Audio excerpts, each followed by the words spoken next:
부드러우면서 고소하니 은은하게 단맛이 올라오는데, 와, 사 먹는 것보다, 아니, 제가 먹어본 팥죽 중에선 정말 최고였어요. 추운 겨울 따뜻한 팥죽 한 그릇 생각나시죠?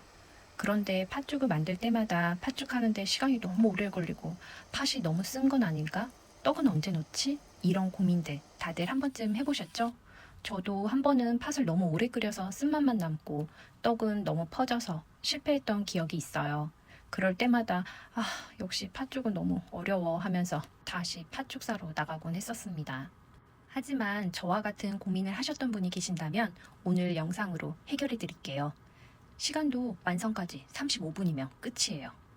재료는 팥, 찹쌀가루, 소금이 전부고요. 주물냄비로 만드는 팥죽, 따뜻하고 부드럽게 실패 없이 만들 수 있는 팁을 알려드릴게요. 팥죽 제대로 한번 만들어 볼 준비 되셨나요?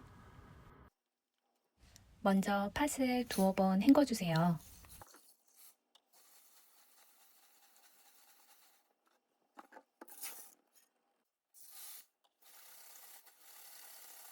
헹군 팥을 주물냄비에 넣어주세요. 저는 1컵 반 분량을 넣었습니다. 물은 주물냄비에 3분의 2 정도 채워주었습니다. 가을에 나는 햇팥은 팥을 끓인 찬물은 따로 버리지 않으셔도 돼요. 구수한 팥맛이 나온 물이 버려지거든요. 대신 묵은 팥이나 여름에 사용할 때는 팥을 끓인 찬물은 버려주세요. 떫은 맛을 제거해주거든요. 찬물 버린 팥을 채반에 받쳐 헹궈주세요. 헹군 팥을 주물냄비에 넣고 다시 주물냄비에 3분의 2까지 물을 채워주세요. 중강불에서 끓어오르면 중약불로 낮춰서 주물냄비 뚜껑을 닫아주세요. 인덕션 기준으로 하면 중강불은 7에서 8, 중약불은 인덕션 4입니다. 20분 끓여진 팥의 뚜껑을 열고 팥알을 볼게요. 팥알이 손으로 뭉개지면 다 삶아진 거예요. 삶은 팥을 믹서기에 갈아 팥앙금을 만들어주세요. 팥앙금을 다시 주물냄비에 넣어주세요. 이때 끓인 팥물은 버리지 않고 같이 사용해주세요.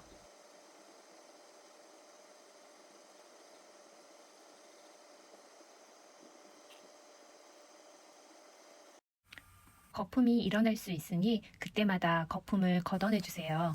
거품을 제거해주면 더욱 깔끔한 팥죽을 드실 수 있습니다. 이제 소금 간을 해주세요. 저는 반 큰술 정도 넣었어요.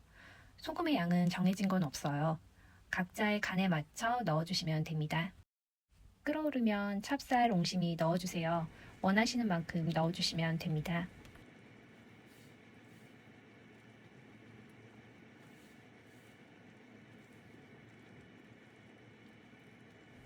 저는 찹쌀 옹심이가 들어가면 농도가 되직해져서 따로 찹쌀가루를 넣진 않았어요. 농도를 따로 잡으시려는 분은 찹쌀가루 3큰술에 물 적당량을 넣어서 찹쌀물을 만들어 조금씩 나눠 넣어 농도를 보시면서 그만 넣으셔도 됩니다.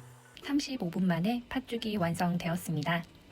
주물냄비를 사용했더니 팥을 끓이기 전에 한두 시간 불리는 작업도 하지 않아도 돼서 너무 편안했어요. 주물냄비가 열을 고르게 전달해서 오래 끓일 필요 없이 고르게 잘 익혀주더라고요.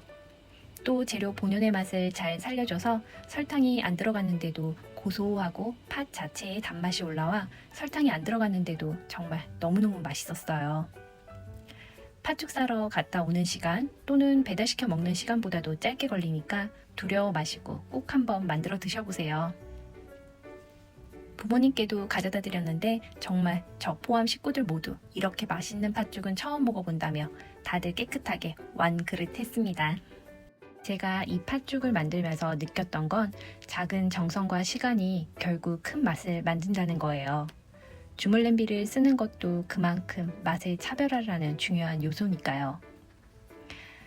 구독 눌러주시면 다음에도 주물냄비로 맛있는 요리를 완성하실 수 있는 비법 담은 영상들을 계속해서 전해드릴게요. 여러분의 팥죽도 성공적으로 만들어지길 바라며 오늘도 행복한 하루 되세요.